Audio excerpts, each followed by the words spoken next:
जय हिंद। मैं नवीन Kumar Singh, BPSC teacher. अभी आप देख रहे हैं कि एस्टेट का रिजल्ट आ गया और 18-19 अक्टूबर तक नेक्स्ट टीचर वैकेंसी की नोटिफिकेशन भी आ जाएगी। अब कुछ बातें हैं, हमको लगता है कि उसको समझना, उस वैकेंसी और उस फॉर्म भरने से पहले कुछ बातों को समझना बेहद ज़रूरी है। आप देख रहे हैं कि इसके शीर्षक में बिहार एस्टेट 2023 रिजल्ट के बाद अब आगे क्या। अभी भी कन्फ्यूजन दूर कर लीजिए, नहीं तो पछताना पड़ेगा।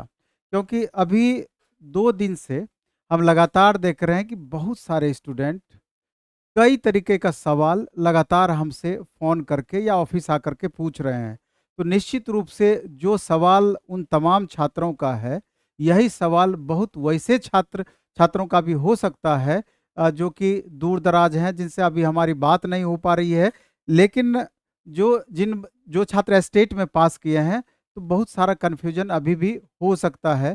जैसे कि अगर हम बात करें 6 टू 8 के संदर्भ में, सबसे पहले हम बात करेंगे। उसमें सिलेबस पर भी हम चर्चा करेंगे 6 टू 8 का। नंबर ऑफ क्वेश्चंस का डिस्ट्रीब्यूशन कैसे रह सकता है, उस पर भी हम चर्चा करेंगे। सब्जेक्ट कम्बिनेशन पर भी चर्चा करेंगे। इसके अलावा 9 10th में जो इस वीडियो पर हम खास चर्चा करेंगे, साइंस और मैथ, कौन स्टूडेंट किसको साइंस लेना था, किसको मैथ लेना था। अभी भी कम्बिनेशन को लेकर के एस्टेट जरूर दे दिए हैं, लेकिन कन्फ्यूजन बरकरार है। 6 टू 8 में एक बात और मेरा छूट गया कि बीकॉम वाले कैंडिडेट या बीसीए वाले कैंडिडेट, उसके संदर्भ में भी बातें होंगी। 9 10th में क्वेश्चंस कैसे पूछे जा सकते हैं, सिलेबस क्या रह सकता है। 11 12 पर भी हम चर्चा करेंगे। तो ओवरऑल में भी थोड़ा सा लंबा वीडियो ये हो जाए, लेकिन मेरे ख्याल से उपयोगी वीडियो ये आपके लिए साबित हो सकता है। इसलिए कि कोशिश करेंगे कि लास्ट तक ये वीडियो देखने का, और 100% फायदा आपको करेगा। लेकिन इन सब बातों को शुरू करने से पहले एक बात और हम बता देना चाहते हैं कि प्लेटफॉर्म बाय नवीन कुमार सिंह ऐप, ये हमारा ऐप है प्लेटफॉर्म बाय नवीन कुमार सिंह, और टेलीग्राम चैनल का भी नाम प्लेटफॉर्म बाय नवीन कुमार सिंह है, और हमारा यूट्यूब चैनल नवीन कुमार सिंह के नाम से चलता है। तो आप ये बात समझ लेंगे कि जो स्टूडेंट हम ऑनलाइन मोड में हमारा कोर्स लेना चाहते हैं, तो आज तक के लिए हम ऑफर दिए थे, लेकिन उसको परसों तक के लिए हम फिर एक्सटेंड करने वाले हैं। उसमें आपका जितने भी हमारे ऑनलाइन में फ़ी था, 50% फ़ी रिबेट हम गांधी जयंती के अवसर पर किए थे। उसमें कूपन कोड गांधी 50 कैपिटल में, बीच में स्पेस नहीं होना चाहिए, वो लगाना होता है। आपका 50% फ़ी कम हो जाएगी इससे, और ऑलरेडी पहले से भी कम है। और ऑफलाइन मोड में हमारा सैदपुर मोड़ भिकना पहाड़ी में सेंटर है। जो छात्र तमाम क्लासेस हमारा करना चाहते हैं, तो हमारा पटना में यहाँ 2 महीने 2.25 महीने जब तक एग्जाम नहीं होता है, तब तक के लिए आकर के ऑफलाइन भी कर सकते हैं। और सबसे बड़ी बात यह है कि ऑफलाइन मोड में सारे क्लासेस में अभी ऑनलाइन एक्सेस भी हम साथ में दे रहे हैं, क्योंकि 3 बड़ा त्यौहार इस बीच में आपका पड़ रहा है, दशहरा, दीपावली और छठ। हम चाहते हैं कि एकदम क्लास आपका डिस्टर्ब ना हो, इसलिए कि ऑनलाइन एक्सेस भी साथ में देते हैं कि 2-3 दिन अगर डिस्टर्ब भी होने की संभावनाएं रहेगी, तो उस समय ऑनलाइन मोड में क्लास आपका चलता रहेगा। चलिए हम अब मेन बातों पर आते हैं, आगे बढ़ते हैं। सबसे पहले 6 टू 8 पर आप यहाँ पर देख रहे हैं 6 टू 8 के संदर्भ में कि सब्जेक्ट कम्बिनेशन। इसमें पहला, जैसे कि जब भी आप 6 टू 8 की बातें होती है, तो उसमें 3 तरह के टीचर आप 6 टू 8 से बन सकते हैं। तो पहले तो इसमें एक बात और समझ लेंगे कि इसके क्वालिफिकेशन के संदर्भ में कि कौन स्टूडेंट 6 टू 8 का फॉर्म भरेंगे। तो निश्चित रूप से जिन छात्रों का ग्रेजुएशन होगा, यानी स्नातक, उसके बाद बीएड या डीएलएड, दोनों में से कोई भी, साथ में आपका इसके अलावा सीटेट पेपर 2, सीटेट पेपर 2 या बीटेट, ये अगर आप पास होंगे तो निश्चित रूप से 6 टू 8 का फॉर्म भर सकते हैं। अब 6 टू 8 में 3 तरह के टीचर हम की बातें हमने किया, एक मैथ एंड साइंस, दूसरा एसएसटी टीचर, तीसरा language teacher. Math and science का जहाँ तक सवाल है, जिन स्टूडेंट का ग्रेजुएशन में साइंस रहा हो, या मैथ बैकग्राउंड रहा हो, या बीसीए रहा हो, तो निश्चित रूप से मैथ एंड साइंस को वो चूज करेंगे। इसके अलावा किन्हीं का बीटेक रहा हो तो उनको भी नोटिफिकेशन आने तक वेट थोड़ा सा कर लें।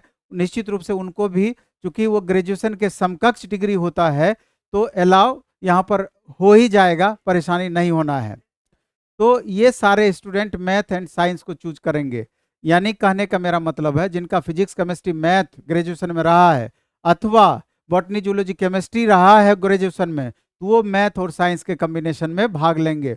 और दूसरा, एसएसटी टीचर के संदर्भ में अगर ग्रेजुएशन में हिस्ट्री, पॉलिटी, इकोनॉमी, ज्योग्राफी से रिलेटेड सब्जेक्ट, या बीकॉम भी जिन्होंने कर रखा है, बीकॉम या बीबीए वाले भी इसमें पार्टिसिपेट कर सकते हैं, उसका आगे चल के क्लियर होगा। लेकिन बीकॉम का 100% क्लियर है, तो ये छात्र जब भी टीचर बनेंगे एसएसटी के टीचर बनेंगे। और इसके बाद लैंग्वेज के टीचर वैसे छात्र बनेंगे जिनका ग्रेजुएशन में मुख्य सब्जेक्ट, मुख्य ग्रेजुएशन के मुख्य सब्जेक्ट में यानी कि प्रतिष्ठा विषय का मतलब हो गया कि ऑनर्स पेपर अथवा 2 सब्सिडी जो साथ में आपका होता है, इस 3 में से कोई भी अगर लैंग्वेज पेपर आपका हिंदी, इंग्लिश, संस्कृत, बांग्ला अगर रहा है या उर्दू, तो आप उस पेपर को, लैंग्वेज पेपर को आप मुख्य विषय के रूप में आप लेकर के आगे बढ़ सकते हैं। यानी कि अगर किसी का हिस्ट्री पॉलिटी ग्रेजुएशन में साथ में इंग्लिश है, हिस्ट्री पॉलिटी के अलावा हिंदी है, या इस तरह का कॉम्बिनेशन जिसमें एक तीनों के कॉम्बिनेशन में एक लैंग्वेज का सब्जेक्ट है, तो उसको लेकर आगे बढ़ सकते हैं। अगर साइंस में भी अगर उस तरह का कॉम्बिनेशन कभी बनता हो जिसमें एक लैंग्वेज घुसा हुआ है सब्सिडरी के रूप में, तो वो लैंग्वेज का टीचर बनेंगे। अब सवाल ये उठता है कि क्वेश्चंस इसमें क्या किस तरीके से रहेगा। तो आपको मालूम है कि क्वेश्चन जो इसमें पूछा जाएगा, ये सिलेबस या क्वेश्चन पैटर्न आपका कैसा रह सकता है। तो आप सब्जेक्ट से 80 क्वेश्चन पूछा जाएगा। अगर सब्जेक्ट की हम बात करें, तो अगर किन्हीं का मैथ और साइंस है तो मैथ से 40 मार्क्स और फिजिक्स, केमिस्ट्री, बायो यानी साइंस से 40 मार्क्स, दोनों मिला करके 80 सवाल मैथ और साइंस मिलाकर पूछा जाएगा, और बाकी 40 सवाल जीएस सेक्शन से रहेगा। और जो एसएसटी के टीचर बनेंगे सोशल साइंस का, उनका हिस्ट्री, पॉलिटी, इकोनॉमी, ज्योग्राफी मिला करके 80 मार्क्स चारों पेपर का, और 40 मार्क्स सामान्य अध्ययन से रहेगा। और जो लैंग्वेज वाले बच्चे हैं, हिंदी, इंग्लिश, उर्दू, बांग्ला, तो इनका या संस्कृत, इनका 80 मार्क्स इनका भी सब्जेक्ट से, और 40 मार्क्स में सामान्य अध्ययन आपका जीएस सेक्शन से रहेगा। तो ये जो 40 मार्क्स है ये सभी के लिए बराबर होगा। तो मैन इसमें टोटल देख रहे हैं कि 120 क्वेश्चन आपका पूछा जाएगा। तो यहाँ पर हम देखते ये हैं कि इस 40 मार्क्स में आपका क्या क्या रहेगा। तो इस 40 मार्क्स में जीए, जनरल अवेयरनेस, भारतीय राष्ट्रीय आंदोलन, भूगोल, सामान्य विज्ञान में फिजिक्स, केमिस्ट्री, बायो तीनों हो गया। इसके अलावा प्राथमिक गणित, ये पांचों पेपर को मिला के 40 मार्क्स, यानी कि इसको 5 से भाग दे दीजिए, तो लगभग 8 क्वेश्चन पर सब्जेक्ट इसमें आपका पड़ रहा है। 1-2 क्वेश्चन इसमें ऊपर नीचे संभव रहेगा।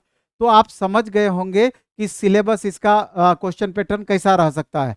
अब दूसरी सबसे मुख्य बातें 6 to 8 के संदर्भ में ये आती है कि क्वेश्चन जो एग्जाम में पूछा जाएगा लेवल क्या रह सकता है। तो आपको ये जानना बेहद जरूरी है कि जिस तरीके से 1 to 5 में क्वेश्चन का लेवल आपका बहुत ही ऊपर दिया गया, कारण ये बताया गया है कि सबसे ज्यादा रस यहीं था, इसलिए कि क्वेश्चन का लेवल सबसे ज्यादा यहीं पर बढ़ाया गया। तो 6 to 8 के संदर्भ में भी आपको पता होना चाहिए कि ये एक मैक्सिमम संभावना है कि यहाँ भी क्वेश्चन का लेवल आपका मैक्सिमम तक जा सकता है। आखिर मैक्सिमम तक जाएगा तो कहाँ तक जा सकता है।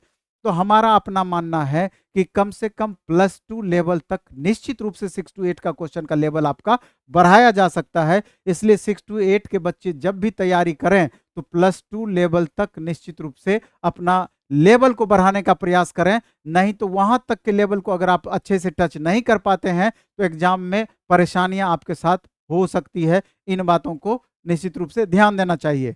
अब इसके आगे हम बढ़ते हैं, 9-10 पर आते हैं। 9-10 9-10 में 2 चीज मेन है जिस पर हम पहले हम चर्चा करेंगे। एक साइंस, दूसरा मैथ। आप गौर करेंगे इन बातों पर। आज और कल में बहुत सारे हम स्टूडेंट से, ऐसे स्टूडेंट से हम बात किए जिनका कि कॉम्बिनेशन का प्रॉब्लम था। कॉम्बिनेशन का प्रॉब्लम, मैथ टीचर पहले तो ये जानना है कौन बन सकते थे और साइंस टीचर कौन बन सकते थे। आपको एस्टेट में कौन सा पेपर रखना चाहिए था, इन बातों को आपको पहले समझना होगा। हो सकता है कि मेरी बात से थोड़ा आपका तनाव बढ़ सकता है, लेकिन वास्तविकता यही है। जब अगर आप एस्टेट का नोटिफिकेशन देखेंगे तो मैथ के संदर्भ में ये बात बोला गया था कि ग्रेजुएशन में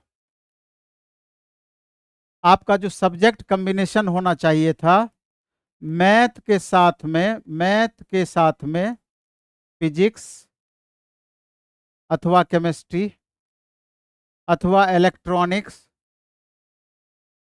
फिजिक्स केमिस्ट्री इलेक्ट्रॉनिक्स, इसके अलावे अन्य भी पेपर में, जैसे बीटेक में अगर मैथ का प्राथमिकता आपका रहा हो, बीटेक अगर आप किए हों, उसमें अगर मैथ पढ़े आप हों तो निश्चित रूप से ये आपका चलता। और साइंस के संदर्भ में ये कम आपका कंडीशन था, इसमें कोई भी दो, आपका मैथ के साथ में कोई भी एक सब्जेक्ट आपका होना जरूरी था। इस बात को याद रखना है। साइंस में कॉम्बिनेशन आपका दिया हुआ था कि ग्रेजुएशन में आपका बॉटनी, जूलॉजी,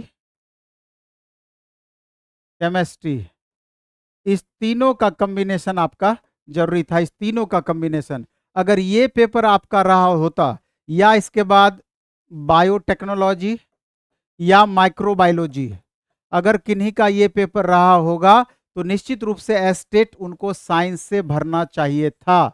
लेकिन बहुत सारे छात्र जिनका कि फिजिक्स ऑनर्स था, केमिस्ट्री मैथ सब्सिडरी में था, वो साइबर कैफे वाले से या फिर जानकारी के अभाव में साइंस का पेपर चूज कर लिए। तो ऐसी परिस्थिति में अब उनके साथ क्या हो सकता है, इस पर थोड़ा सा हम चर्चा करना चाहेंगे कि चूंकि आप अकेले नहीं हैं, हजारों छात्र इस तरह की गलतियां किए हैं। तो जब नोटिफिकेशन आएगा, अगर हजारों छात्र आपस में एकजुट आप हो पाए, शिक्षा विभाग जा पाए, तो हो सकता है कि शिक्षा विभाग कुछ निर्णय ले करके इस संदर्भ में कुछ आपका पॉजिटिव कर सकती है।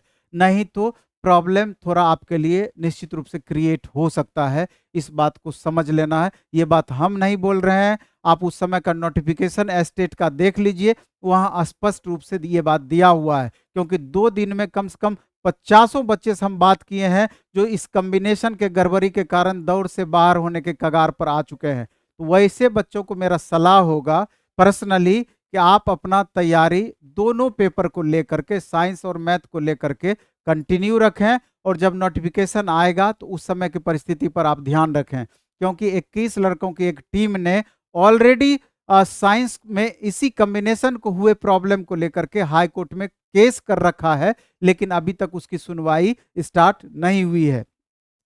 और चूंकि 90% स्टूडेंट 9th-10th में ऐसे हैं जिनका 6 to 8 भी रहा है, तो वैसी परिस्थिति में 6 to 8 में आप अगर आपका मैथ और साइंस है, तो अगर उसका बेहतर तरीके से 12th लेवल तक तैयारी करते हैं तो उसी तैयारी में आपका ये चीज़ भी आपका पूरा हो जाएगा। इसके लिए आपको अलग से तैयारी करने की जरूरत नहीं पड़ेगी अगर आप कन्फ्यूजन में हैं तो। और प्लेटफॉर्म बाय नवीन कुमार सिंह ऐप पर हम बैच भी इसी हिसाब से क्रिएट किए हैं, जो दोनों का कम्बो लेना चाहें तो कम्बो भी ले सकते हैं। एक ही पढ़ाई में दोनों आपका काम चलना है, इस तरीके से आप समझ सकते हैं। बहुत सारे ऐसे स्टूडेंट हैं, 11th-12th का भी एग्जाम देना है, 9th-10th का भी देना है, 6 to 8 का भी देना है। अब इसको दूसरे रूप में समझिए कि 6 to 8, 9th-10th, 11th-12th बहुत सारे लगभग चैप्टर अगर आप देखने की बात करेंगे तो जो चैप्टर 6 to 8 में है मैक्सिमम 9th-10th में है और मैक्सिमम 11th-12th में सेम चैप्टर है। अगर उसको अगर मिनिमम लेवल से मैक्सिमम लेवल तक अगर क्लास में हम पढ़ा दें आपको, तो अलग अलग तीनों का क्लास करने का बिल्कुल भी जरूरत नहीं है। क्योंकि जब तक आप +2 लेवल तक तैयारी नहीं करेंगे तो आपको तीनों के संदर्भ में दिक्कत रहना है। इसी तरीके से अगर अलग अलग हम बैच आपका क्रिएट करके देंगे तो ना आपके पास उतना समय है कि उस तरीके से पढ़ पाएंगे और ना हम उस ढंग से पढ़ा पाएंगे। इसलिए मिनिमम लेवल से मैक्सिमम लेवल का हम बैच क्रिएट किए और उसी हिसाब से हम पढ़ा भी रहे हैं। तो जो भी स्टूडेंट हैं, सप्ताह में 7 दिन क्लास चलेगा और लगभग एग्जाम तक क्लास चलेगा और 4-5 दिन के बाद हमारा टेस्ट भी स्टार्ट हो जाएगा। तो चलिए हम 9th-10th में और बातों पर आते हैं। 9th-10th में और बातों पर हम ये आते हैं हम साइंस और मैथ पर चर्चा किए। तो साइंस और मैथ में एक चीज़ और जानना है, साइंस और मैथ के संदर्भ में, कि यहाँ पर भी आपको 120 क्वेश्चन पूछा जाएगा दोनों जगह एग्जाम में। जब आप फॉर्म भरेंगे, बीपीएससी जब एग्जाम लेगी, तो इसमें भी 80 + 40 का रेशियो रहेगा। 80 मार्क्स आपका सब्जेक्ट से रहेगा। यहाँ पर बेहद जरूरी है, साइंस में आपका जब भी बीपीएससी एग्जाम लेगी क्वेश्चन पूछेगा, तो फिजिक्स, केमिस्ट्री और बायो तीनों मिला करके आपका 180 क्वेश्चन पूछा जाएगा, फिजिक्स, केमिस्ट्री, बायो मिलाकर। और बाकी 40 क्वेश्चन में आपका जीएस सेक्शन से रहेगा। इस बात को जानना है। और मैथ में आपको जानना है, मैथ में जब भी होगा 80 क्वेश्चन सिर्फ और सिर्फ मैथ से पूछेगा, मैथ ग्रुप में, और प्लस 40 क्वेश्चन आपका जीएस सेक्शन से रहेगा, जो कि सबके लिए कॉमन होगा। तो निश्चित रूप से ये बातें आपको समझ में आई होगी। अब हम आते हैं दूसरे पे, एसएसटी पर। एसएसटी के संदर्भ में अगर हम बात करें, एसएसटी के संदर्भ में बात करें तो अगर आप एस्टेट पास किए होंगे तो वहां पर आपको देखना होगा हिस्ट्री, पॉलिटी, इकोनॉमी, ज्योग्राफी, ये 4 कॉम्बिनेशन आपके साथ था। तो यहाँ पर 4 combination, history, polity, economy, geography में से 2 सब्जेक्ट का कॉम्बिनेशन आपको बनाना था। 2 सब्जेक्ट के कॉम्बिनेशन में एक हिस्ट्री और ज्योग्राफी जरूरी था। यानी यहाँ पर जो आपका कॉम्बिनेशन बनता, हिस्ट्री पॉलिटी मिला करके बना सकते थे, हिस्ट्री और इकोनॉमी मिला के बना सकते थे, और हिस्ट्री और ज्योग्राफी को भी मिला करके बना सकते थे। ज्योग्राफी के साथ पॉलिटी का भी कॉम्बिनेशन बना सकते थे, ज्योग्राफी के साथ इकोनॉमी का भी कॉम्बिनेशन बना सकते थे, इस तरीके से। और जो इस कॉम्बिनेशन से जो छात्र बाहर होंगे, तो निश्चय ही आपको 9th-10th के एसएसटी पेपर में आपको दिक्कत आगे चल करके होगा।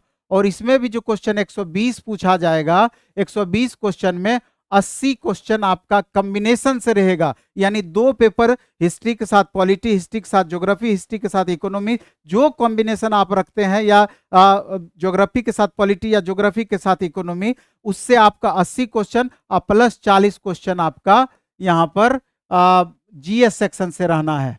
तो यही आपका कॉम्बिनेशन क्वेश्चन पूछने का रहेगा, और सब्जेक्ट का भी कॉम्बिनेशन एसएसटी पेपर में यही रहना है। तो यहाँ पर आपका दिक्कत नहीं है, इस सब्जेक्ट को समझते हुए उस हिसाब से आपको चूज करना था।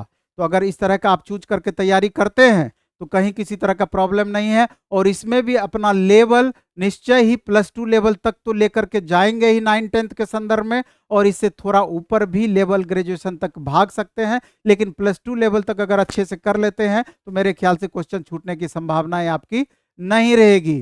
तो ये 2 चीज हो गया। इसके अलावा 9th-10th में अगर हम बात करें, 9th-10th में अगर इसके अलावा बात करें लैंग्वेज को लेकर के, क्योंकि यहाँ लैंग्वेज टीचर भी बनेंगे। लैंग्वेज टीचर में जैसे हिंदी हो गया, इंग्लिश लैंग्वेज हो गया, संस्कृत हो गया, उर्दू हो गया, बंगला हो गया, या इस तरह का जो भी आपका लैंग्वेज पेपर है। तो हिंदी में भी 80 क्वेश्चन सिर्फ और सिर्फ हिंदी से रहेगा, और 40 क्वेश्चन जीएस से रहेगा, जो कि सबके लिए कॉमन होगा। इंग्लिश में भी जस्ट यही बातें हो जाएगी, संस्कृत में, उर्दू और बांग्ला सब में यही बातें हो जाएगी। लेकिन समझना यह है, दोबारा से हम रिपीट करते हैं, कि जो छात्र एस्टेट में हिंदी को लेकर पास किए होंगे, तो निश्चित रूप से, या इंग्लिश कोई लैंग्वेज को लेकर पास किए होंगे, तो वही इस टीचर को बनने के लिए, 9th-10th के टीचर को बनने के लिए योग्य होंगे। तो अपने यहाँ प्लेटफॉर्म में हिंदी का बैच आपका चल रहा है, 9th-10th इंग्लिश का बैच चल रहा है, और संस्कृत का बैच नहीं चल रहा है, उर्दू बांग्ला का बैच नहीं चल रहा है। 6 to 8 संस्कृत आपका स्टार्ट 1 से 2 दिन में हो सकता है। तो चलिए इसके अलावा हम आपका बढ़ते हैं 11th-12th में। 11th-12th का जहाँ तक बात है, आपको समझना होगा कि जो भी पेपर आपका है, क्योंकि 11th-12th में मैक्सिमम सब्जेक्ट था, ज्योग्राफी हो, हिस्ट्री हो, पॉलिटी हो, इकोनॉमी हो, साइकोलॉजी हो, सोशोलॉजी हो, होम साइंस हो, फिलॉसफी हो, या इस तरह का कोई भी पेपर रहा है, तो यहाँ जो आपको क्वेश्चन पूछा जाएगा, 80 क्वेश्चन यहाँ भी सब्जेक्ट से पूछा जाएगा, और प्लस 40 क्वेश्चन यहाँ पर आपका जीएस सेक्शन से। जीएस सेक्शन सबका सिमिलर होगा। इसी तरीके से सभी सब्जेक्ट में आपका पूछे जाने की संभावना है। तो निश्चित रूप से इसी हिसाब से खुद को तैयार भी करना है। और अपने यहाँ 11-12 में ज्योग्राफी का आपका बैच चल रहा है, हिंदी का बैच चल रहा है और लैंग्वेज में इंग्लिश का भी बैच आपका 11-12 का चल रहा है। तो देख लेना है, इसी हिसाब से तैयारी करना है। लेकिन 11-12 के संदर्भ में ये कहना चाहते हैं 11-12 का तो आपको तैयारी करना ही करना है। ग्रेजुएशन लेवल तक निश्चित रूप से आपको पढ़ करके जाएंगे तो ही आप मैक्सिमम क्वेश्चन बना पाएंगे। लास्ट में एक बात और हम कहना चाहते हैं 9-10 के संदर्भ में, अगर कोई भी स्टूडेंट चाहे वो मैथ के हों, साइंस के हों या एसएसटी के हों, इस बात को आप समझिए कि पिछली बार बीपीएससी जो एग्जाम कंडक्ट की है उसमें मैथ का, एसएसटी का, इस सब का एकदम नॉर्मल क्वेश्चन पूछा 9-10 लेवल से ही, इसके लेवल में उतार चढ़ाव नहीं हुआ है। लेकिन अगर साइंस की बात हम करें तो साइंस का कंप्लीट लेवल चेंज था, 11-12 या उससे ऊपर का लेवल साइंस में एनसीईआरटी पैटर्न का आपका पूछा है। तो अगर साइंस में उस तरह का क्वेश्चन पूछ सकता है तो मैथ में क्यों नहीं उस तरह का क्वेश्चन पूछ सकता है, एसएसटी में क्यों नहीं उस तरह का क्वेश्चन पूछ सकता है। तो इसलिए जब भी आपको तैयारी करनी है अपना लेवल निश्चित ही एनसीईआरटी 12 तक लेवल को निश्चित रूप से आप टच करें। नहीं तो अगर वहां तक आप मैथ में या दूसरे सब्जेक्ट में नहीं टच करते हैं तो आपको दिक्कत हो सकती है। यही कारण है कि मैथ सब्जेक्ट की अगर हम बात करें 6 to 10 का तो मैथ हम पढ़ा ही रहे हैं, 11-12 का भी कंप्लीट मैथ हम अलग सेक्शन कर दिए हैं और साथ में सभी बच्चों को हम मैथ पढ़ा रहे हैं जिनको मैथ की जरूरत है और कंप्लीट एनसीईआरटी पैटर्न का। क्योंकि अपने तरफ से हम कोई रिस्क नहीं लेना चाहते हैं और ज्यादा पढ़ने में कोई बुराई नहीं है, कम पढ़ेंगे तो हमेशा दिक्कत होगी, इस बात को आप गांठ बांध लीजिए। तो इसी हिसाब से आपको आगे के लिए भी तैयार रहना चाहिए। फिर से हम आपको कहना चाहते हैं कि हर चीज को समझते हुए, अब समय आपके पास बहुत ज़्यादा नहीं है, 18-19 अक्टूबर को नोटिफिकेशन दे सकता है, दिसंबर फर्स्ट वीक में एग्जाम ले सकता है। इसलिए खूब अच्छे से मन से पढ़िए, ऑनलाइन पढ़ना हो ऑफलाइन पढ़ना हो, खुद से सेल्फ स्टडी के माध्यम से पढ़ना हो। सेल्फ स्टडी से तो अच्छा स्टडी कोई होता ही नहीं है। लेकिन दिक्कत यह है कि लास्ट मोमेंट में कोई बच्चे रिस्क नहीं लेना चाहते हैं। लास्ट मोमेंट में चूंकि रिवीजन टाइप का दौर होता है, खुद से करने में बहुत चैप्टर छूटने की भी संभावनाएं रहती है। टीचर क्या होता है कि एक सिस्टमेटिक तरीके से आपका रिवीजन कराते हैं, अंतर यही सब होता है। और ऐसा नहीं होता है कि 2 महीना में बहुत बड़ा आपको विद्वान बना देंगे, ये सब बातें नहीं है। लेकिन 2 महीना में बेहतर तरीके से पूरे सिलेबस को हम रिवीजन करने का प्रयास करते हैं, अंतर यही होता है। चलिए इस वीडियो में इतना ही रखेंगे। धन्यवाद, बेस्ट ऑफ लक। खूब अच्छे से पढ़ाई कीजिए, खूब मन से पढ़ाई कीजिए।